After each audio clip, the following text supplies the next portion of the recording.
உருளைக்கிழங்கு மசாலா. சின்ன கிழங்கு ஒரு 6 எடுத்துக்கோங்க. குக்கரில் ஒரு 4 விசில் போட்டு விடுங்க. அது விசில் வரதுக்குள்ளேயும் வெங்காயம் 4, ஒரு தக்காளி, காரத்துக்கு தகுந்தபடி பச்சை மிளகா எடுத்துக்கோங்க. அதை நறுக்கிக்கோங்க, நறுக்கி வச்சுக்கோங்க. அப்போ உருளைக்கிழங்கு அவிஞ்சிருக்கும். அதை இறக்கி விசில் போயிட்டான்னு பார்த்துட்டு இது பண்ணிக்கோங்க.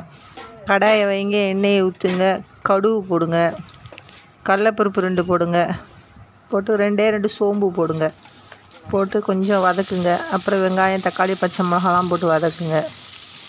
வதக்கிட்டு அதுக்குள்ளேயும் உருளைக்கிழங்க உரிச்சிட்டு கொஞ்சம் கல் உப்பு போட்டுக்கோங்க. உருளைக்கிழங்கு அதுக்குள்ளேயும் அது வதக்குற நேரத்தில் உரிச்சிட்டு கரண்டிகிட்டே மசிச்சுட்டு அது அந்த வெங்காயம் அதுக்குள்ளேயும் வதங்கியிருக்கும். 2 கருவேப்பிலை போட்டு உருளைக்கிழங்கையும் போட்டுருங்க. போட்டு நல்லா ஒரு கிளறுங்க. கிளறிட்டு ஒரு டீஸ்பூன் கடல மாவு எடுத்துக்கோங்க. கிண்ணத்தில் கொஞ்சமாக தண்ணி ஊற்றி நல்லா கட்டி முட்டி இல்லாமல் கரைச்சிக்கோங்க. கரைச்சிட்டு அந்த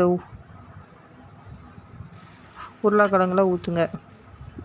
கொஞ்சமாக தண்ணி ஊற்றுங்க. அப்புறம் கலந்து விடுங்க. கொஞ்சோண்டு மஞ்சள்தூள், கொஞ்சோண்டு மிளகாத்தூள் கொஞ்சமாக போடுங்க. ஏன்னா பச்சை மிளகா போட்டிருக்கறதுனால காரம் ரொம்ப தெரியும். கொஞ்சமாக போடுங்க. போட்டு நல்லா ஒரு கிளறிட்டு ஒரு 5 நிமிஷம் போதும் அடுப்பில்.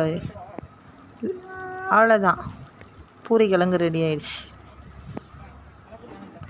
ஒரு 5 நிமிஷம் இது பண்ணிட்டா போதும். ரொம்பலாம் கொதிக்கணும்லாம் கிடையாது, வேக வச்சு கிழங்கு தானே. 5 நிமிஷம் இருந்தாலே போதும். இந்தாண்டா பூரி சுட்டுக்கோங்க.